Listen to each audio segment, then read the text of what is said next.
అందరూ పాడదాం.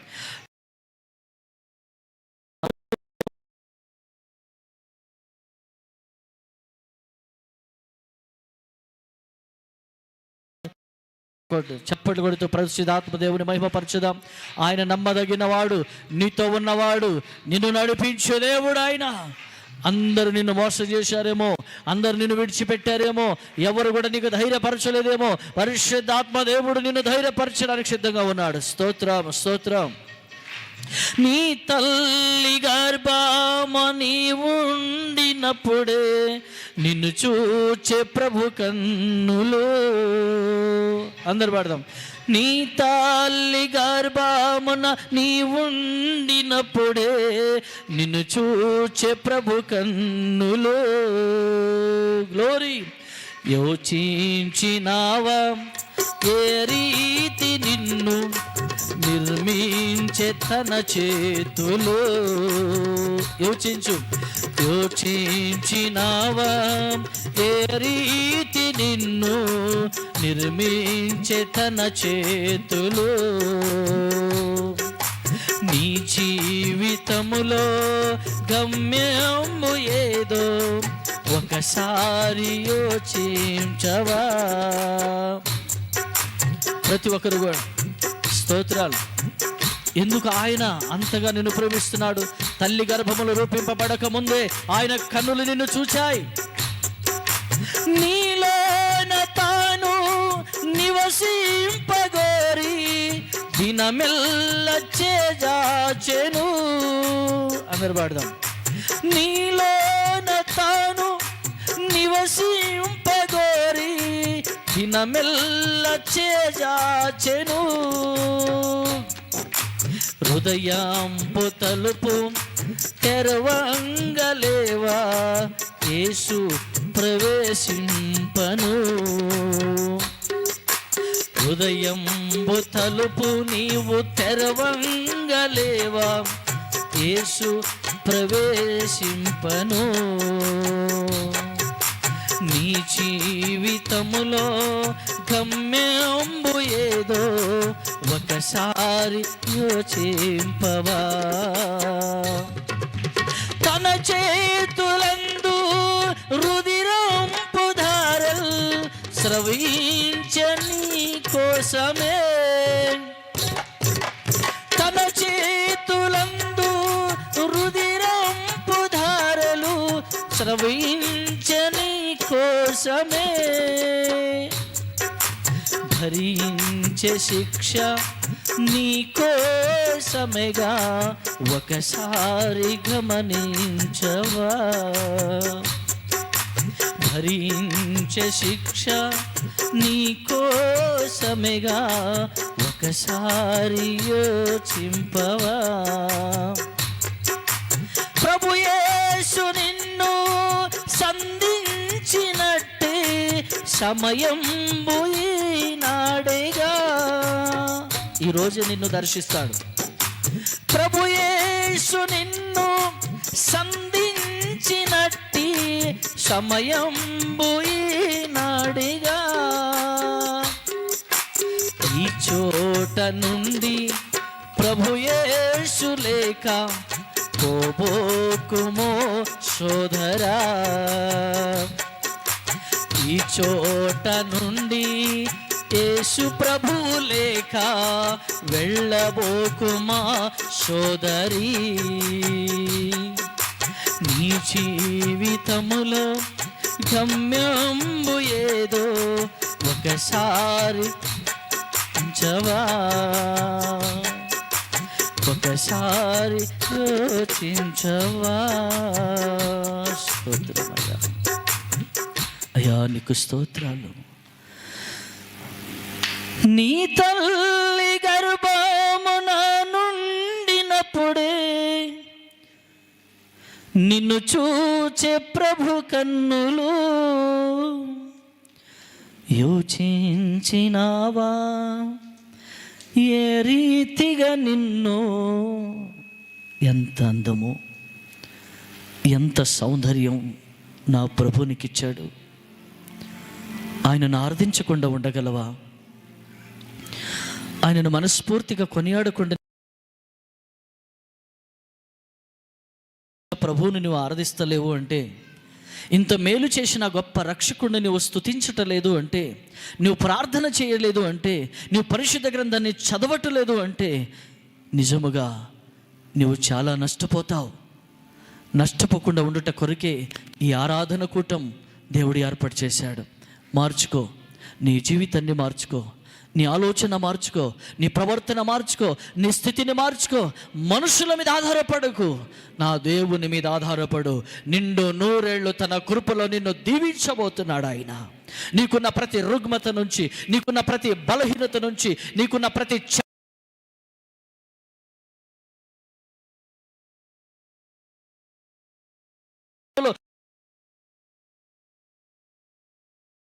పడిన చోటే నా ప్రభు గొప్ప కార్యములు చేశాడు. ఇప్పుడు కూడా ఇదిగో నువ్వు ఎంత మూలుగుతున్నావో, ఎంత వేదన చెందుతున్నావో, ఎంత కుమిలిపోతున్నావో, నా ప్రభు నిన్ను దర్శిస్తూ ఉన్నాడు. నీ ప్రక్కన ఉన్నది ఎవరో కాదు, నజరేయుడైన యేసు ప్రభు నీ పక్కన ఉన్నాడు. నీ సమస్య తెలుసు,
అందరికన్నా గొప్పవాడు యేసయ్య నామమునకు మహిమ కలుగును గాక. హల్లెలూయా.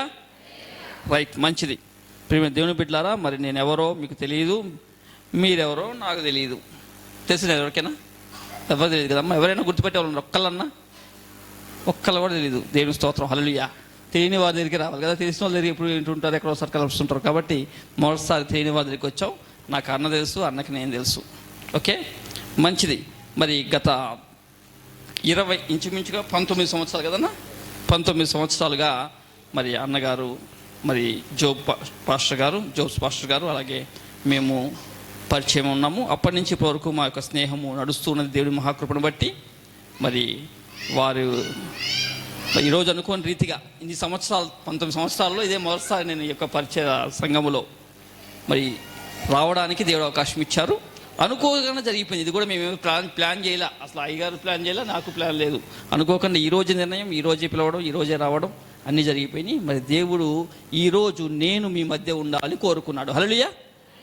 ఈరోజు మీతో నేను మాట్లాడటానికి దేవుడు నన్ను ఏర్పాటు చేసుకున్నాడు. అవకాశం ఇచ్చిన దేవునికి మహిమ కలుగును గాక. మరి మంచిది. గలతీయులకు రాసిన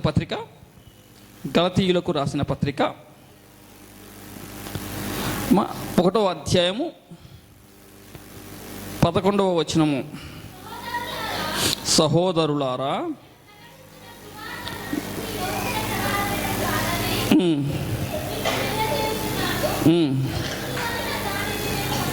పొందలేదు, ఎవ్వరినూ బోధింపలేదు, కానీ యేసుక్రీస్తు బయలుపరచుట వలననే అది నాకు లభించినది. పూర్వమందు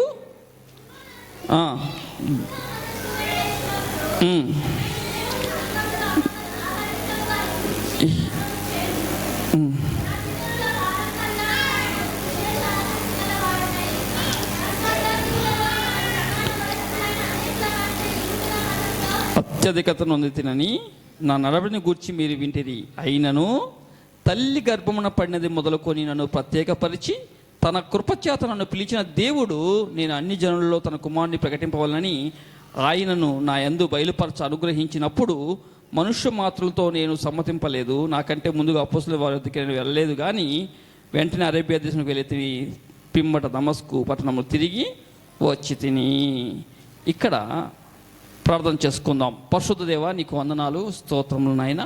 ఈ యొక్క సాయంకాల సమయమందు నీ యొక్క సంఘములో ప్రభా మాట్లాడుటకు నాకు ఇచ్చిన అవకాశం బట్టి వందనాలు. నిలబడుచున్నది నేను, కానీ మాట్లాడవలసింది మీరు ప్రభా. నా వాక్చాతుర్యము కానీ నా జ్ఞానము కానీ ఇక్కడ ఎవరికి ప్రయోజనకరం కాదు గనక నీ మాటలు నా నోట నుంచి నీ ప్రజలతో మీరు మాట్లాడవలసివి సూటిగాను తేటగాను మాట్లాడబడి నన్ను మమ్మల్ని బలపరిచి స్థిరపరిచి నీ సంపూర్ణ చిత్తములోను సత్యములోను నిలిచిన వారమై నిన్ను గణపరచు కృపను మాకు దయచేయమని యేసుక్రీస్తు నామములో ప్రార్థించి వేడుకొంచున్నాము తండ్రి.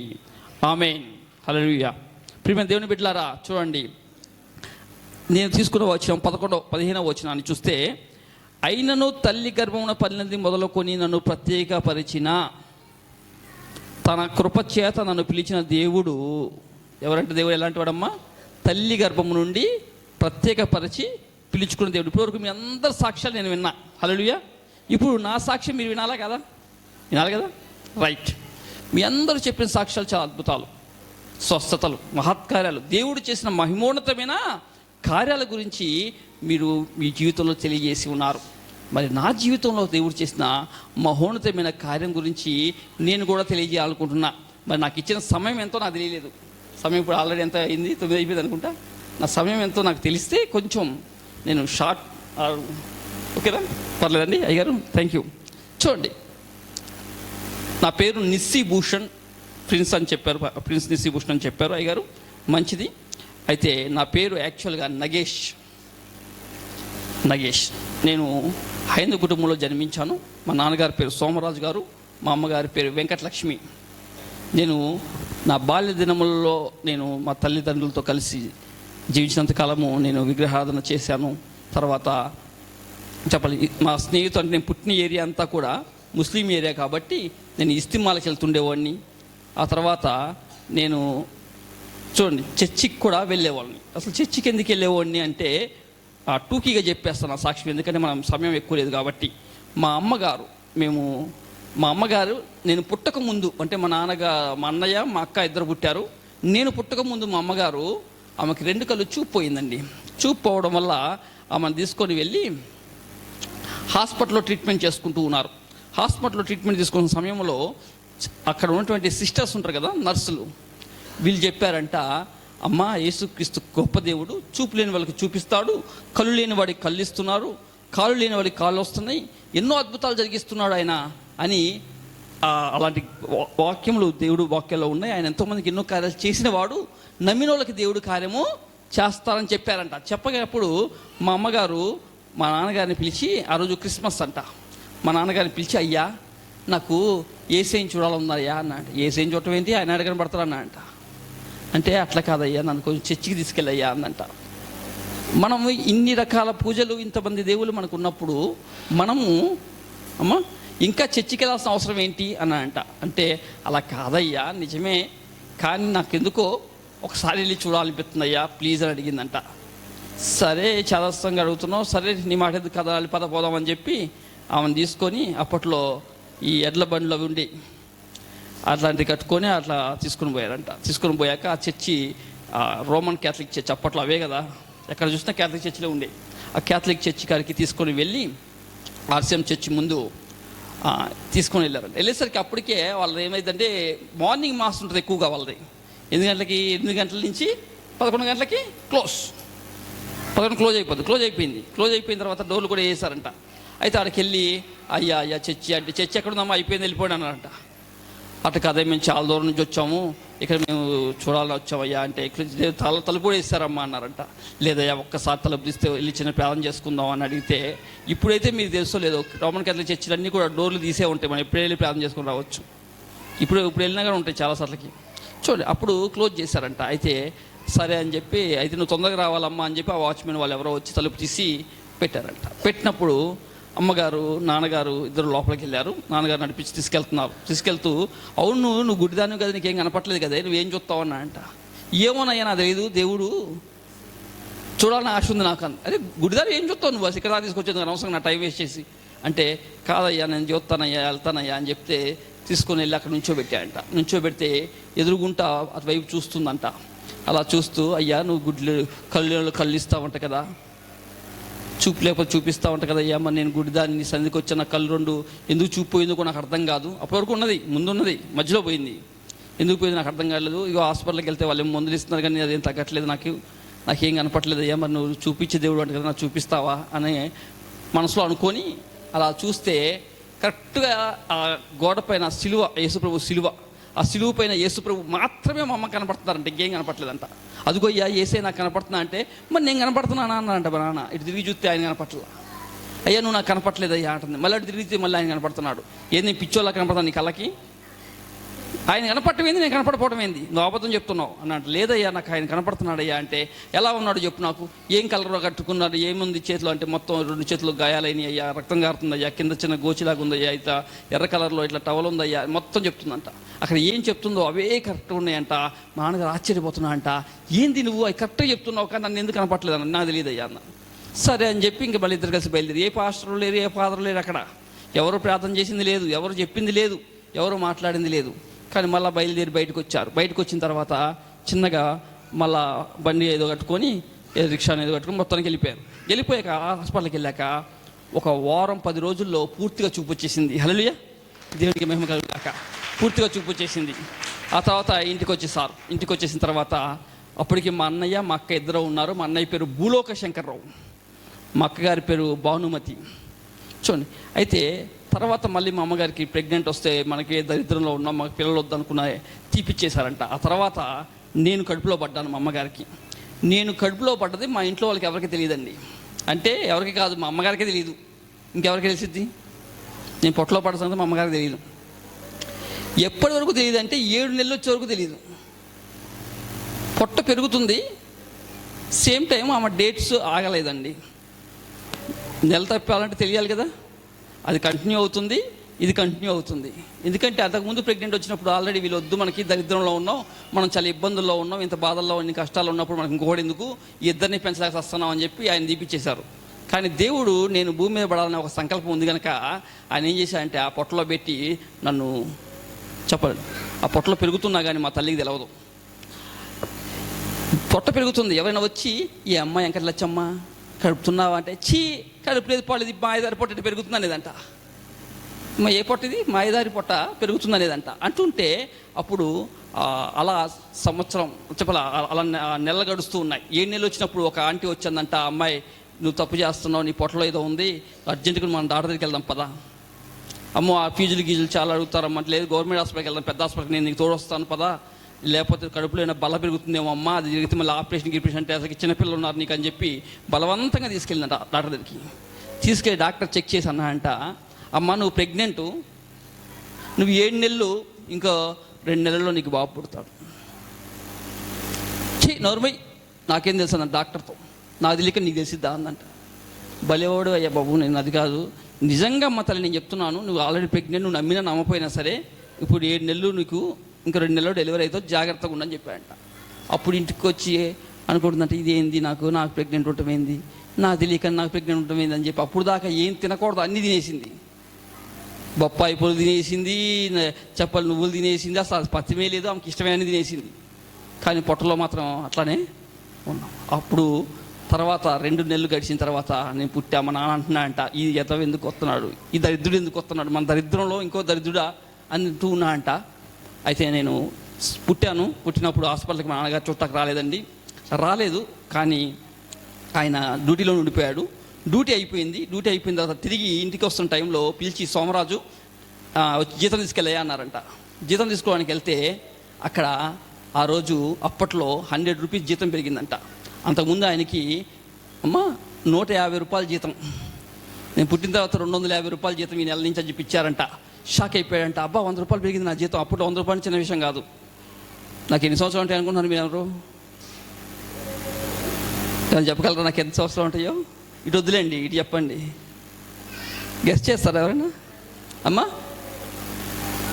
49 సంవత్సరాలు. మీ పాస్టర్ గారి కన్నా కొంచెం ఎక్కువే ఉంటా కానీ తక్కువ ఉంటాను అనుకుంటున్నాను నేను. Yes or no? ఎస్. మీ పాస్టర్ గారిని అన్నానే పిలుస్తా, బట్ ఆయనకన్నా పెద్దవాడిని నేను. Okay right. ఇప్పుడు 49 సంవత్సరాల క్రితం 250 రూపాయలు అంటే అలా ఎక్కువ, చాలా ఎక్కువ. ఆ 100 పెరగంగానే మన సంతోషంగా అరే నా కొడుకు పుట్టాడు, వాడు నష్టజాతుడు అనుకున్నా కానీ నాకు అన్నీ కలిసి వచ్చేసింది, పర్లేదు అనుకోని అప్పుడు పరిగెత్తుకుంటూ హాస్పిటల్కి వచ్చాయంట. వచ్చి అప్పుడు నన్ను తీసుకొని అప్పుడు నన్ను మంచిగా పెంచడం మొదలుపెట్టారు. ఇలా నేను పెరిగే కొద్దీ నేను ముస్లిం ఏరియాలో పెరిగాను. ఇలా పెరుగుతూ ఉన్న సమయంలో నాకు ఒక అనారోగ్యం వచ్చింది. ఇంకేం చెప్పడానికి టైం లేదు. ఆ టైంలో నేను జబ్బు చేసి మంచం మీద పడితే డాక్టర్ చచ్చిపోతామని చెప్తే తీసుకొచ్చి ఇంట్లో పెట్టి మా అమ్మ ఈ బిడ్డను నాకు ఎందుకు ఇచ్చావు ప్రభు, నాకు కొద్ది బిడ్డ నీకు కావాలి నువ్వు తీసుకో, ఉంచితే ఉంచు, ఇట్లా చూడలేకపోతున్నా చచ్చిపోతానని చెప్పేసారు. నేను ఏం చేయాలని బయటపడేసి ఏడుస్తుందంట.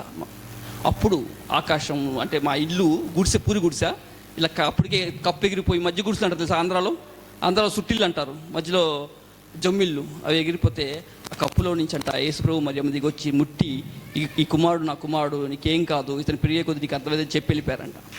ఆ తర్వాత నాకు అమ్మకి దేవుడు అంటే ఇష్టం, కానీ చర్చికి వెళ్ళటం లేదండి. ఇంట్లో మాత్రమే యేసుప్రభు ఫోటో పెట్టుకుని ప్రార్థన చేసుకునేది అంతే. నేను పెరుగుతూ ఉన్నాను, నాకు భక్తులు ఏం పెంచలా, అన్నయ్య మామూలే. యేసుప్రభు ఒక దేవుడు, మా నాన్నగారేమో జ్యోతిషం కూడా చెప్తారు, మా నాన్నగారు జ్యోతిషం కూడా చెప్తారు. ఆయనేమో ఈ దేవుడు, నేను పెరిగిందేమో ముస్లింలు అన్నిటికీ వెళ్ళేవాడిని, అన్ని తిరిగేవాడిని, అందరితో అలవాటే, అన్నిటికీ కూడా ఇష్టపడేవాడిని, అంతా ఒకటి అనుకునేవాడిని.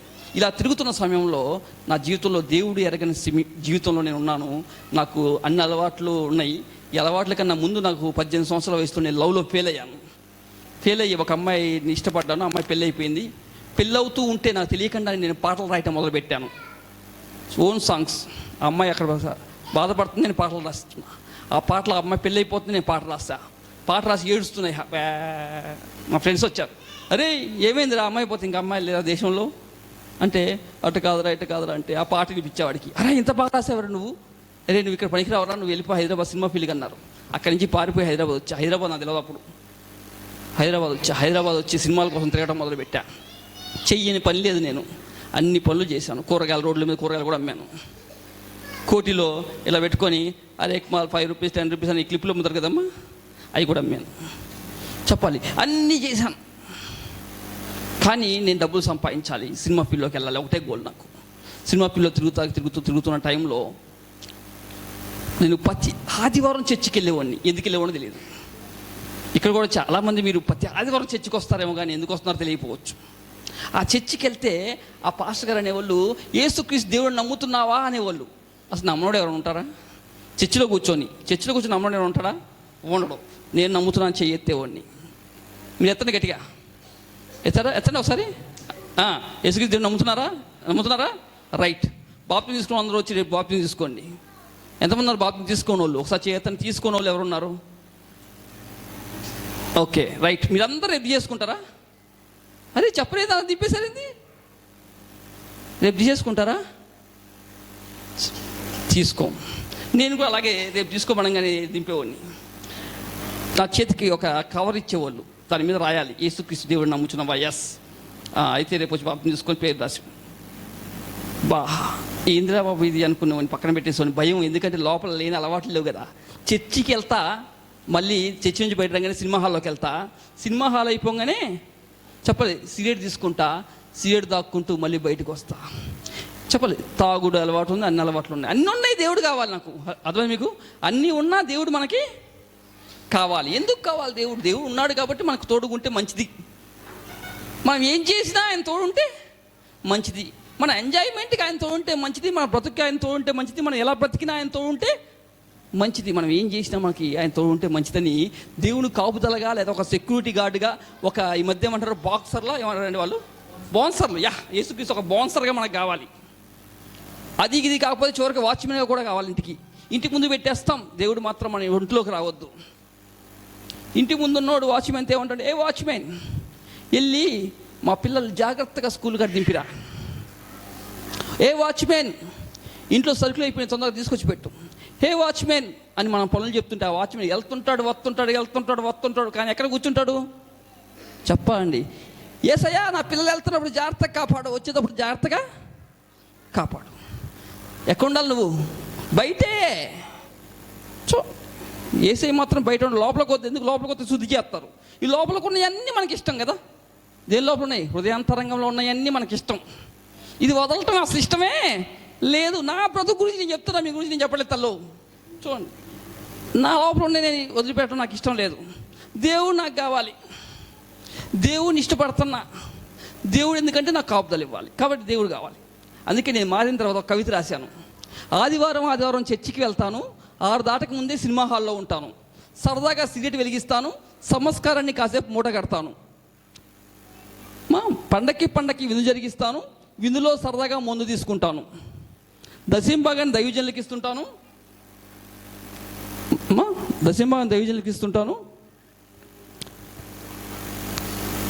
పండక్కి విందు జరిగిస్తాను, దశంభాగం దైవజనులకు ఇస్తుంటాను, దేవుని ఆజ్ఞలు తప్పక కైకొంటాను. చూడండి, సుప్రీంకోర్టులో విడాకులు తీసుకున్నాను, మళ్ళీ పెళ్ళికి పిల్ల సిద్ధంగా ఉంది. మా పెళ్లి చేసే పాస్టర్ గారు కనబడటం లేదు. నేను క్రైస్తవుడనే, మా సంఘానికి పెద్దను. చాలామంది చర్చికి వెళ్తుంటారు కానీ నో చేంజ్. మనం చర్చికి వస్తున్నాం, మంచిది. ఇప్పటి వరకు మీ సాక్ష్యాలన్నీ విన్నా, చాలా సంతోషం నాకు. ఎందుకు తెలుసా? దేవుడు మీ పక్షాన్ని చేయని కార్యాలే లేవు. హల్లెలూయా. అద్భుతాలు చేశాడు, ఆశ్చర్యాలు చేశాడు, స్వస్థతలు చేశాడు, మేలు చేశాడు, ఉపకారాలు చేశాడు. ఇన్ని చేసిన దేవుడికి నువ్వేం చేసావు అది చెప్పాలి నాకు. ఎవరైనా ఏం చేయాలి? ఇన్ని చేసిన దేవుడికి నువ్వేం చేసావు అంటే అప్పుడు కూడా స్టార్ట్ చేస్తారు. నేను అయ్యగారు ఖచ్చితంగా దశంభాగం అప్పుడప్పుడు ఇస్తాను అయ్యగారు. ఇంకొంతమంది నేను అయ్యగారు మొక్కుకున్న కానుకేసాను అయ్యగారు. నేను అయ్యగారు మా అయ్యగారు భోజనాలు పెడుతుంటే చెప్పాలి 4 వారాలు 1 వారం నేను పెడుతుంటాం అయ్యగారు, ఖర్చు పెడతా. ఇవన్నీ చెప్తారు. ఈ కాదు నేను ఇవన్నీ సమర్పించింది లెక్కలోకి రావు. అసలు సమర్పించాల్సింది సమర్పించాలి. హల్లెలూయా. ఏంది అది కూడా అయ్యా అంటే దేవుడు మంచిది ఏది కోరట్లా. అబ్బా మనం అన్నీ మంచి లెక్కెత్తాం, ఏమి ఇవ్వాలా, నా దగ్గరే ఉందా అని పనికి మాడింది అడుగుతున్నాడు దేవుడు. అదేంటంటే నీ హృదయము అన్నిటికంటే ఘోరమైన వ్యాధి గలది. దేవుడు అడిగేది అది. నేను అది ఇవ్వకుండా చర్చికి మాత్రం వెళ్ళేవాడిని, కానుక ఎవరు కనపడకుండా ఇట్టి మడిచి పెడతాం. చెప్పాలి, ఫీల్ అయిపోతాం. నేను ఏదో ఇచ్చేసాను, ఈ సంఘం నా వల్లే నడిచేస్తుంది, లేకపోతే నేను లేకపోతే అక్కడే నడవదు అంటారు. ఇంకొంతమంది అంటారు, మా అయ్యగారు అప్పట్లో సైకిల్ వేసుకొని తిరిగేవాళ్ళు, మేమే దగ్గర తీసి మేమే ఉండి ఈరోజు మేము ఉండబట్టి ఎంత గొప్ప వాళ్ళు అయ్యారంటారు.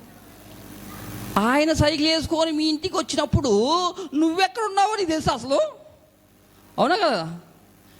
అప్పుడు నువ్వెక్కడున్నావు, నీ స్థితి ఎక్కడుంది?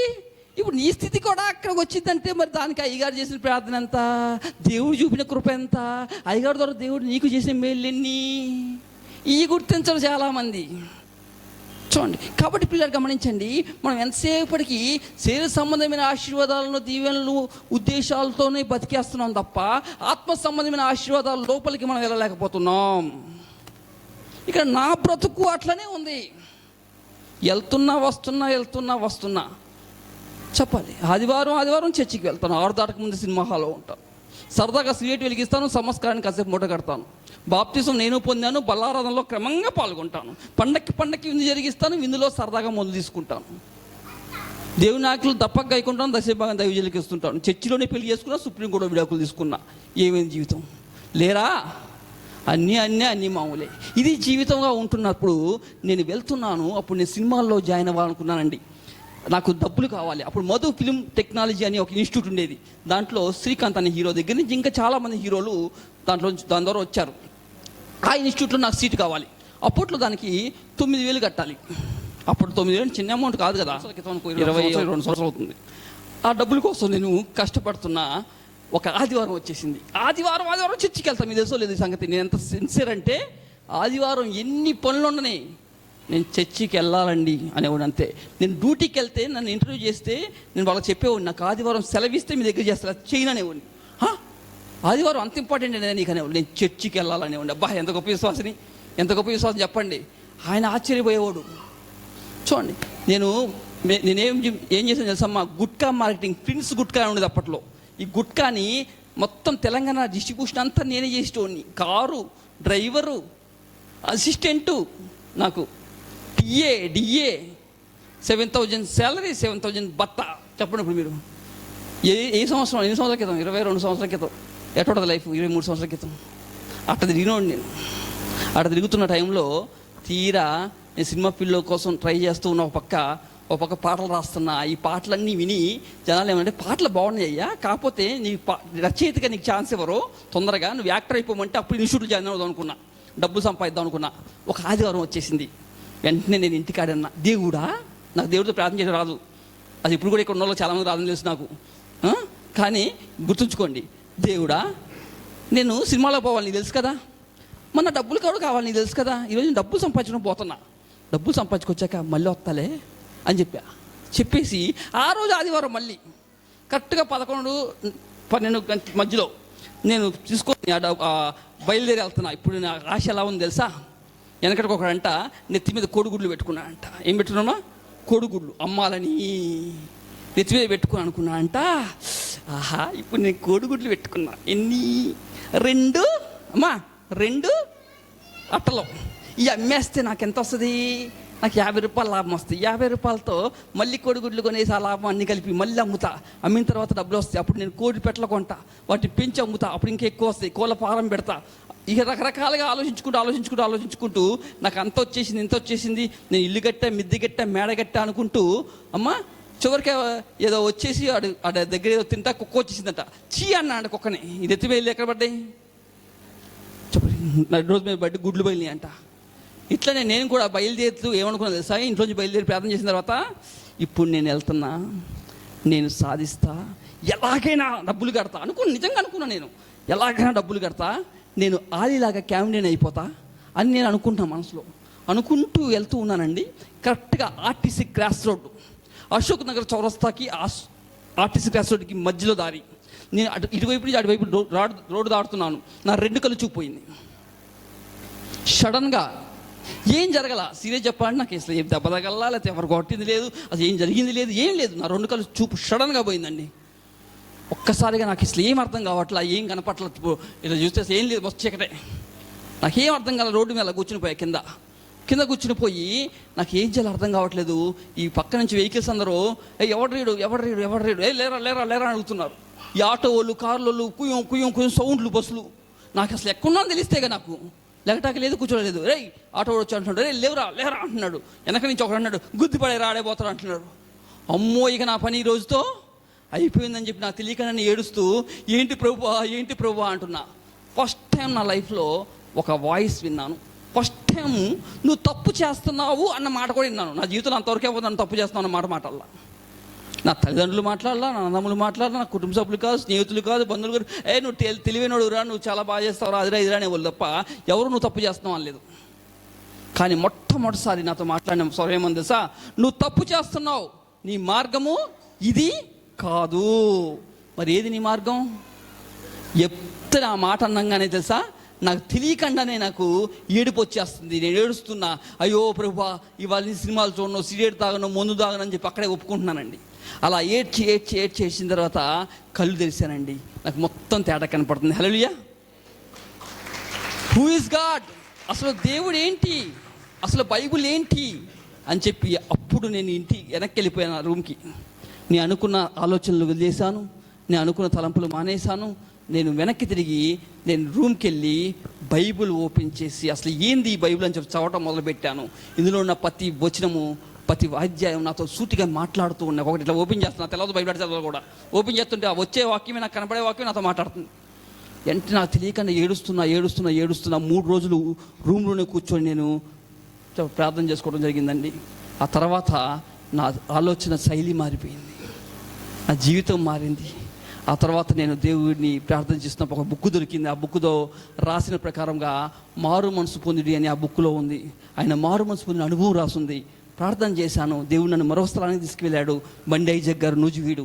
అక్కడికి వెళ్ళి అక్కడ నేను మారు మనసు పొంది ట్రైనింగ్ పొంది తర్వాత నేను సేవకు రావడం జరిగింది. దేవుడు నన్ను సేవకి పిలిచాడు అక్కడ. అప్పుడు మళ్ళీ హైదరాబాదే వచ్చాను సైకిల్ వేసుకొని. ఎక్కడి నుంచి? ఆంధ్ర నుంచి హైదరాబాద్కి సైకిల్ వేసుకొని వచ్చాను. ప్రియమైన దేవుని బిడ్డలారా, దేవుని ప్రణాళిక ఏంటయ్యా అంటే మనము మారు మనసు పొందాలి. ఇంకా వివరంగా చెప్పాలంటే చాలా పెద్దది, టైం చాలా తక్కువ ఉంది కాబట్టి నేను వివరంగా చెప్పట్లేదు. మారు మనసు ఎలా పొందాను, ఆ టైంలో దేవుడు నాతో ఈ విషయాలు చెప్పాడు. ఎందుకంటే దేవుడు నాతో స్పష్టంగా మాట్లాడేవాడు, నాకు స్వరం ఏంట అని చెప్పి నేను ఇంకోటి అనుకుని మీరు గొప్పోడు, ఈయన ప్రత్యేకంగా ఈయన ఇక్కడ ఉన్న వాళ్ళందరిలో గొప్పోడు, ఈయనకి ఇలా నేను పెట్టుకోకండి. ఎందుకంటే సార్ మీకంటే పనిమాలలో ఉంది కాబట్టి దేవుడు నాతో మాట్లాడాడు. ఎందుకంటే మీరు మీ అయ్యగారు మాట్లాడితే తింటారు, నేను మాట్లాడితే ఇన్ని రకం కాదు. సేవకుడు మాట్లాడితే వినే రకం అయితే నేను సేవకుడే మాట్లాడేవాడు. అర్థమే మీకు? నేను మనుషులు చెప్తే వినే రకం కాదు కాబట్టి దేవుడు సంకల్పించుకొని మాట్లాడాల్సిన అవసరం అర్థమే మీకు వచ్చింది. ఇప్పుడు కానిస్టేబుల్ చెప్పాడు అనుకో, విన్నాడు అనుకో, ఎస్ఐ రాడు కర్రబట్టుకొని, అవునా కదా? ఎస్ఐ చెప్తే విన్నాడు అనుకో, సిఐ రాడు. సిఐ చెప్తే విన్నాడు అనుకో, చెప్పాలి, పైన ఎస్పీ వచ్చాల్సిన పని అవసరం లేదు, డిఎస్పీలు రావాల్సిన అవసరం లేదు. వీళ్ళు మాట వినరాకపోతే వాళ్ళు దిగొస్తారు, అవునా? నేను ఎవరు సువార్తకులు చెప్పినా, ప్రేమగా చెప్పినా, ఇంకొకరు చెప్పినా, ఇంకొక వాక్యం విన్నా, ఆ వాక్యం విన్నా ఇని రకం లోబడే రకం కాదు. కాబట్టి ఆయన సంకల్పించుకున్నాడు. హల్లెలూయా. అంటే దీన్ని బట్టి నేను మంచోనని కాదు, కానీ మీ అందరికంటే కూడా భయంకరమైన మూర్ఖుని అని అర్థమా? కాబట్టి ఈ మూర్ఖుని దేవుడు దర్శించి మార్చి తన కృప, తన ప్రేమ నా ఎడల కనపరిచి ఉన్నాడు. హల్లెలూయా. నా ఎడల కనపరిచి నా తల్లి గర్భమందు పడింది మొదలుకొని నన్ను ప్రత్యేకపరిచాడు. ఆయన తన పని కొరకు నన్ను ఏర్పరచుకున్నాడు.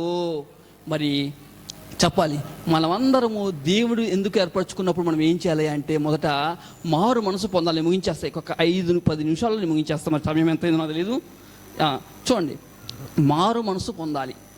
అసలు సంఘంకి మనం వస్తున్నది, దేవుడు మనకి ప్రేమ చూపిస్తుంది, దేవుడు మనకి రక్షణ ఇస్తుంది, లేకపోతే కార్యాలు చేస్తుంది, అద్భుతాలు చేస్తుంది, ఆశీర్వాదాలు ఇస్తుంది, స్వస్థత పరుస్తుంది. ఇవన్నీ ఎందుకని చాలామందికి అర్థం కాదు. అందుకే ఒక పాట పాడతాం, ఎందుకో నన్నింతగా నీవు ప్రేమించితివో దేవా అంటే ఒకటి గుర్తుంచుకోండి, ఎందుకు అర్థం కాలేదని పాట పాడుతున్నాం, అంతే కదా?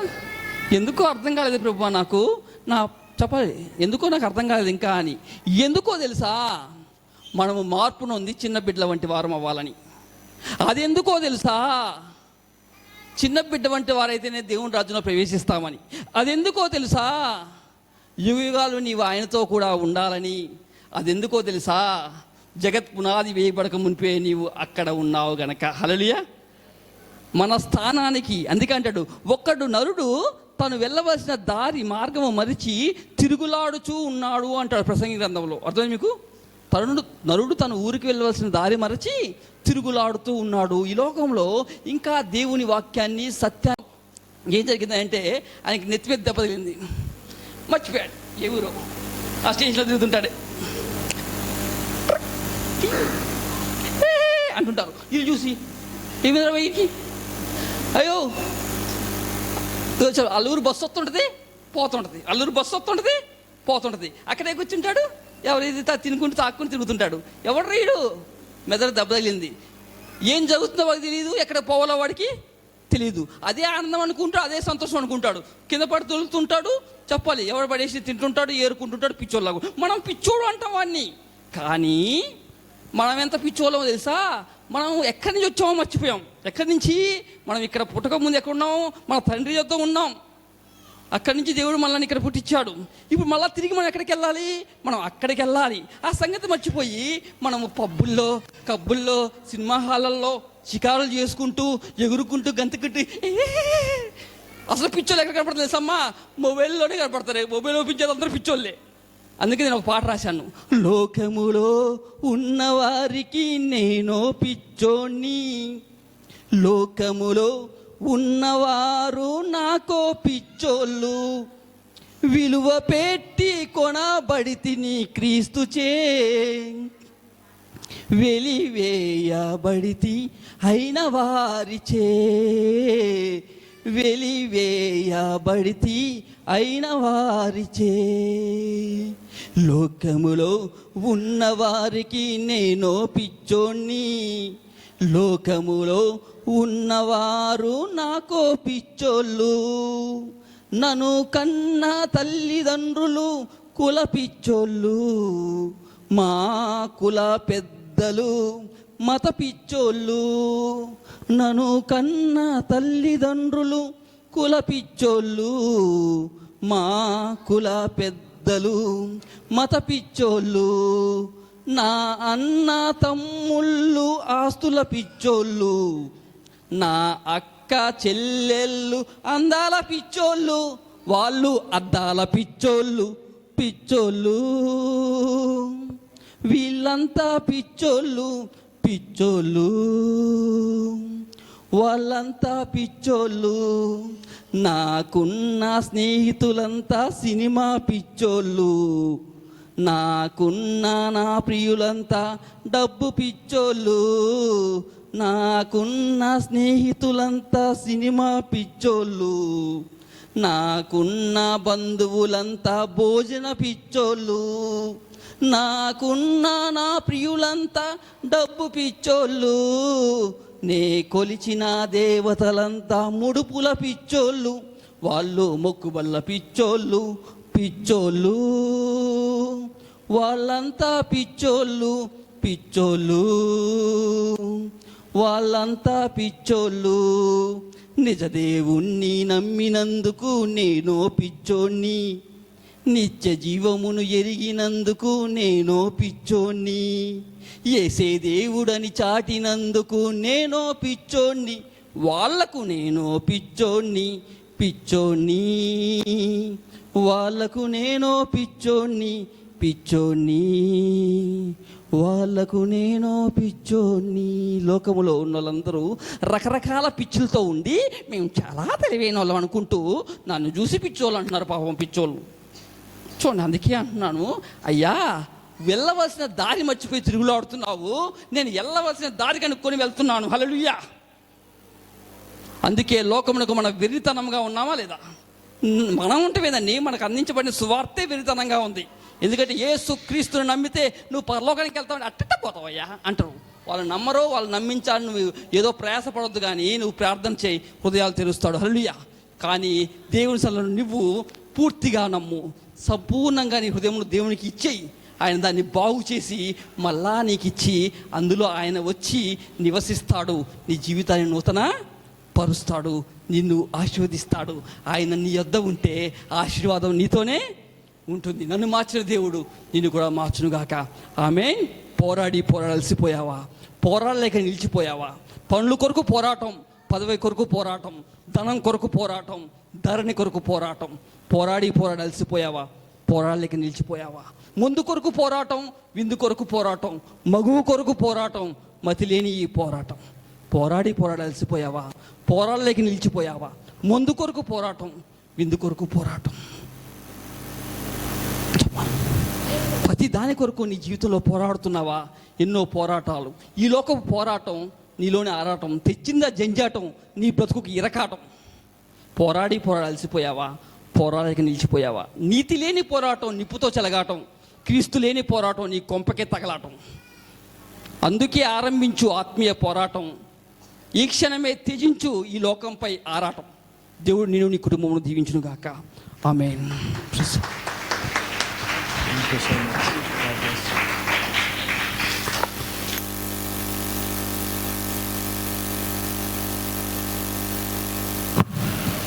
Praise lord. హల్లెలూయా.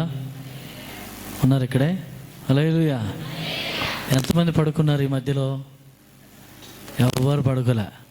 చక్కగా దేవుని వాక్యాన్ని విన్నందుకు మీ అందరికీ ప్రత్యేకమైన వందనాలు. సమయము అవుతుంది కనుక మేము త్వరగా ముందుకెళ్తాం. హల్లెలూయా. మరి వారి గురించి నేనైతే ఏం చెప్పలేదు, కానీ సామాన్యులు కాదు. హైదరాబాద్లో కాల్డ్ చర్చెస్ ఉన్నాయి, కొన్ని చాలా పెద్ద ఆర్గనైజేషన్స్. దాంట్లో వారి పాత్ర చాలా గొప్పది, కానీ వారు ఎవరికి తెలియదు. బ్రదర్ అనిల్ కుమార్ వారి యొక్క మినిస్ట్రీలో నేను వారు కలిసి పనిచేసినప్పుడు, నేను office incharge, Andhra Telangana church construction department ఇన్ఛార్జ్గా నేను ఉన్నప్పుడు, వారు అనిల్ వరల్డ్ మినిస్ట్రీలో వారు మీటింగ్ ఎక్కడైనా పెట్టాలంటే అందులో డైరెక్టర్లు కొంతమంది ఉంటారు. వారు అక్కడ పేరు సంపాదించుకుంట కొరకు వారిని వచ్చి కలిసి నిసి కొంచెం కవిత్వం రాసిస్తావా అనేవారు. ఆ సందర్భం, ఆ ప్రాంతం, అవన్నీ నాకు తెలుసు, దగ్గరగా ఉండి చూశాను కాబట్టి. వారు రాస్తే అది వాళ్ళు చదివి అక్కడ గొప్పగా చేసుకొని అబ్బాబా ఎంత గొప్పగా కవిత్వం రాశాడని వాళ్ళు చప్పట్లు కొట్టి పిచ్చుకునేవాళ్ళు. మాకు Bible college Smyrna theological university అని స్మిర్నా పేరు మీద కూడా నాకు రాసిచ్చిన కవిత్వం నా దగ్గర ఇంకా ఉంది. వారి రాశారు, అది ఇంకా నా దగ్గర భద్రంగా ఉంది. సో దాన్ని షాలోమ్ టెంపుల్గా పరిగణించలోకి వచ్చిన తర్వాత దాన్ని కొంచెం అలా పెట్టాం. దేవుని చిత్తం అయితే షాలోమ్ టెంపుల్ కూడా మా విజన్, మా దర్శనం అంతా కూడా చెప్తాం. దాన్ని బట్టి చక్కగా ఒక కవిత్వం రాసిస్తే దాన్ని మేము అనుదిన ఆరాధనలు కానీ లేకపోతే ఎక్కడికైనా వెళ్ళినప్పుడు కానీ దాన్ని చెప్పుకుంటాం. ఎందుకంటే వారికి చాలా గొప్ప టాలెంట్ దేవుడు ఇచ్చాడు. దేవుడు వారిని ఆస్వాదించును గాక. అలాగే పరలోక నేస్తం చర్చ్ మీకు చాలామందికి తెలుసు, ఎందుకంటే విన్నారు, చూశారు, కొంతమంది వెళ్ళారు కూడా. మళ్ళీ వెళ్ళనట్టు ఉంటారు కానీ వెళ్ళారు. ఓకే. అయితే ఆ చర్చి పేరు చెప్పింది కూడా ప్రిన్స్ నిసి భూషణ్ గారే. మేము అది పెట్టినప్పుడే మేము కలుసుకున్నాం, ఆ సంవత్సరం అనుకుంటా. హల్లెలూయా. సో ఆ పేరు ఇప్పుడు ఎక్కడ పోయినా మారుమోగుతూ ఉంది. సో దైవికమైనటువంటి ఆలోచన ఎప్పుడు దేవుడు స్థిరపరుస్తాడు. కాబట్టి వారిని పిలవడానికి ప్రత్యేకమైన కారణం ఏంటంటే, వారు డబ్బులు ఉన్నాయని, ఆస్తులు ఉన్నాయని, అంతస్తులు ఉన్నాయని వారిని నేను పిలవలేదు, కానీ ఒక మంచి ప్రార్థనా వీరులు. హల్లెలూయా. వారికి ఒక వరల్డ్ ప్రేయర్ సెంటర్ అని కూడా వారు రన్ చేస్తూ ఉన్నారు. అందుని బట్టి ఒక ప్రార్థన సాహసం ఉన్న వ్యక్తి కాబట్టి నేను పిలవాలనిపించి ప్రేరేపణ రాగానే ఆఖరి ఆదివారం పిలవాలని అనుకున్నప్పుడు మరి వారు కాదనలేదు.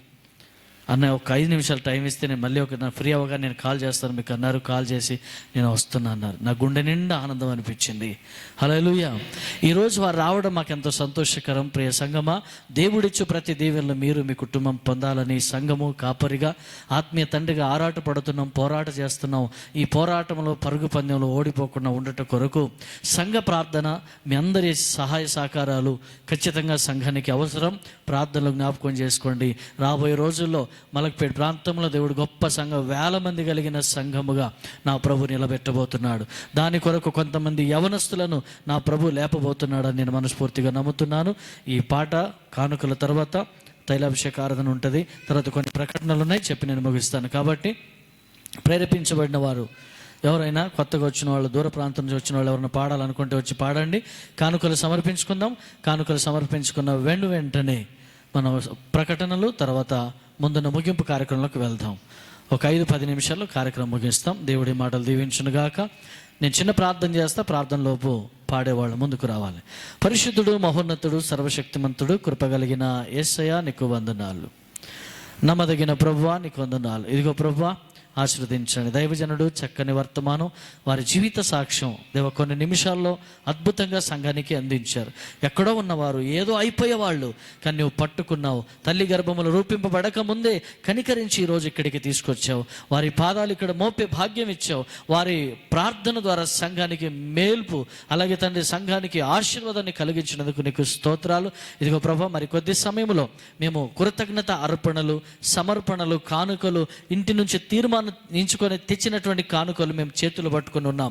ఇవి సమర్పిస్తుండగా నీ ఆత్మాభిషేకం మాకు దయచేయమని, విన్న వాక్యం మా హృదయంలో భద్రపరచమని యేసు దివ్య నామమున అడిగి పొంది ఉన్నాం తండ్రి. ఆమేన్, ఆమేన్.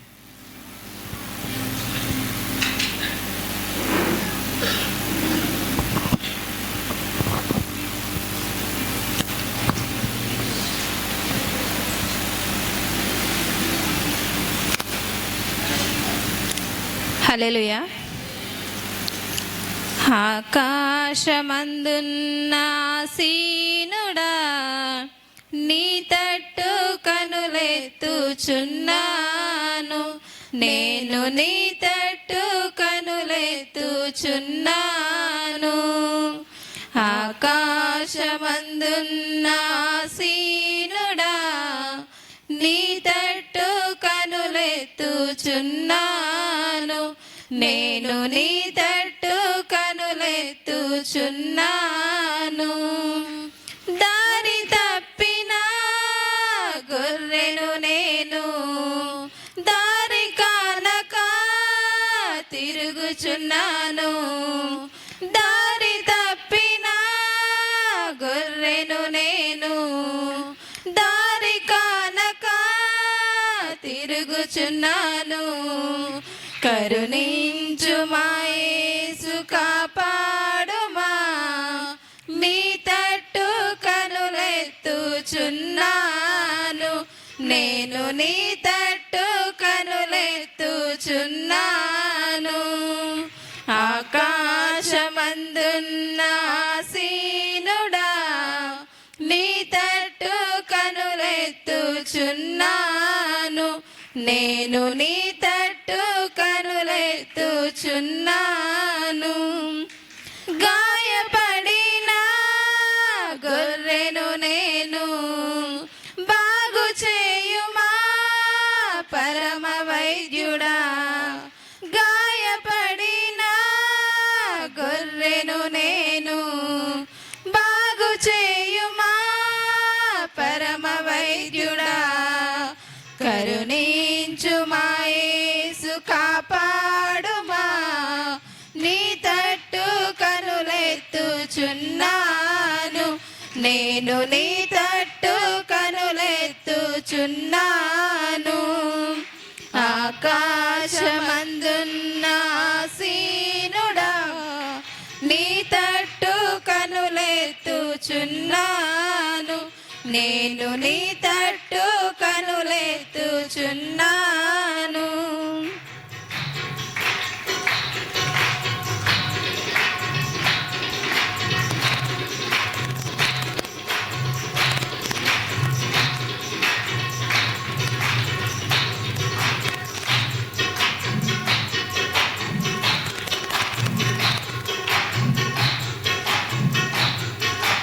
పాపయూబిలో పడి ఉన్నాను, లేవనెత్తుమా, నన్ను బాగు చేయుమా. పాపయూబిలో పడి ఉన్నాను, లేవనెత్తుమా, నన్ను బాగు చేయుమా. కరుణించుమా యేసు, కాపాడుమా, నీ తట్టు కనులెత్తుచున్నాను, నేను నీ తట్టు కనులెత్తుచున్నాను.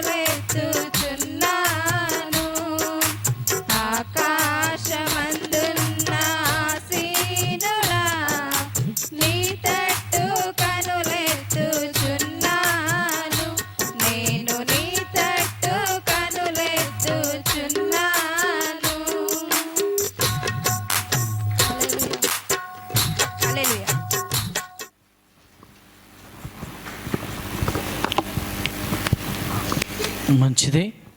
మరి విలువైన సమయంలో మరి ముగింపుకు దగ్గరలో ఉన్నాం. సంఘ ప్రకటనలు ఏమిటనగా,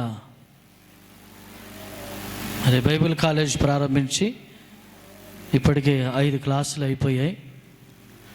మరి ఎవరైనా కానీ సంఘ బిడ్డలు ఎవరున్నా కానీ బైబిల్ క్లాస్ మరి వారు ఫ్రీగా జాయిన్ అవ్వచ్చు. ఎలాంటి ఫీజు చెల్లించడం అవసరం లేదు. బయట వారు మాత్రం ఎవరైనా వస్తే కనీసం 650 నుంచి 1500 వరకు ఫీజు ఉంటుంది. వారి యొక్క సబ్జెక్ట్ను బట్టి ఉంటుంది. దాన్ని బట్టి మేము తెలియపరుస్తున్నాం. సంఘ బిడ్డలు ఈ అవకాశం మళ్ళీ రాదు. ఈరోజు లాస్ట్ అంటే రేపు మార్నింగ్ జస్ట్ వాట్సాప్లో మీకు కన్ఫర్మేషన్ ఇచ్చిన దాన్ని నమోదు చేసుకుంటాం. రేపు సాయంత్రం లోపు మీ యొక్క అడ్మిషన్స్ అన్నీ జరిగిపోవాలి. ఈ అవకాశం మళ్ళీ రాదు. కొద్ది రోజుల్లోనే త్వరలోనే ఆన్లైన్ క్లాస్ కూడా ప్రారంభిస్తాం, అన్ని సౌకర్యాలు దేవుడు ఇచ్చిన తర్వాత 28వ తారీఖు వచ్చే శుక్రవారం 28వ తారీఖు సాయంత్రం 5 గంటలకు బాప్తిజం కార్యక్రమం నిర్వహించడమైనది. సాయంత్రం 5 గంటలకు బాప్తిజం కార్యక్రమం నిర్వహించడమైనది.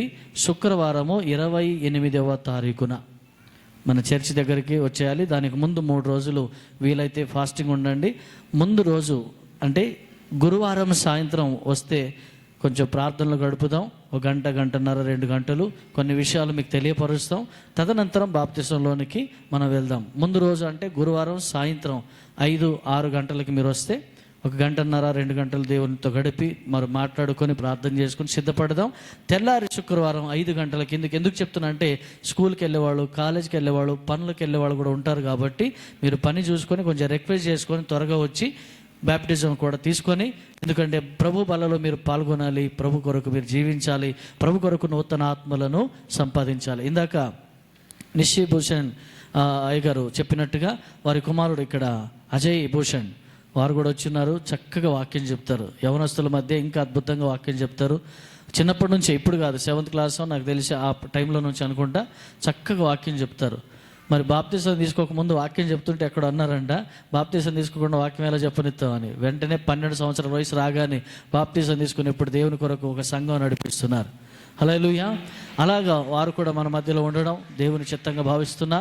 అలా కొంతమంది యూత్ కొంచెం ఆకర్షించబడండి, దేవుని కొరకు నిలబడండి. మీ వలన సంఘము అభివృద్ధి చెందుతుంది. మీ వలన సంఘము ఆశీర్వదించబడుతుంది. మీ వలన సంఘము సరిహద్దులు విశాలపరచబడతాయి. మీ మీద దేవుని భారము ఉన్నది. ఈ భారాన్ని మీరు మోయగలిగితే రాబోయే తరానికి ఒక మీరు మాదిరిగా నిలబడతారని నేను తెలియపరుస్తూ ఉన్నాను. ఆ తర్వాత న్యూ ఐడి కార్డ్స్, ఇప్పటి వరకు ఉన్నవన్నీ కాకుండా ఇప్పుడు ఫ్యామిలీ మెంబర్షిప్ ఐడి కార్డ్స్ ఏవైతే ఉన్నాయో ఉన్నవారికి ఆటోమేటిక్ మేము చేంజ్ చేసి ఇస్తాం. ఎవరికైతే ఇవ్వలేదో వారు మీరు ఇస్తే మీ డీటెయిల్స్తో కొత్త ఐడి కార్డ్స్ వస్తాయి. పాతవి కాకుండా కొత్తవి వస్తాయి. మీరేమి దాని కొరకు కూడా ఫీజు ఏమి కట్టవలసిన అవసరం లేదు. ఎవరైనా బాధ్యత తీసుకుంటే సలీం నగర్కి ఒక్కళ్ళు కావాలి. నేను సలీం నగర్లో మన చర్చ్ మెంబర్స్ ఎవరున్నా కానీ నేను డేటా అంతా తీసుకొని వస్తాయి గారు అని అంటే మీరు వాళ్ళు ఏమి లేదు, వాళ్ళ పేరు, ఆధార్ కార్డు, నంబర్ అవసరం లేదు, డేట్ ఆఫ్ బర్త్, పుట్టిన తేదీ, వాళ్ళ అసలు పేరు, వాళ్ళ ఇంటి పేరు ఫస్ట్, తర్వాత వాళ్ళ ఇంటి పెద్ద, తర్వాత తల్లిగారు, తర్వాత పెద్ద పిల్లలు, తర్వాత చిన్న పిల్లలు, అలా అందరు ఎంతమంది కానీ వాళ్ళ ఫ్యామిలీ ఐడి కార్డు అనేది ఇస్తాం. కనుక సలీం నగర్కి ఒకరు, మీరు ఎవరున్నా సరే దేవుని పని చేయండి, అద్భుతంగా మీకు దేవుడు దీవిస్తాడు.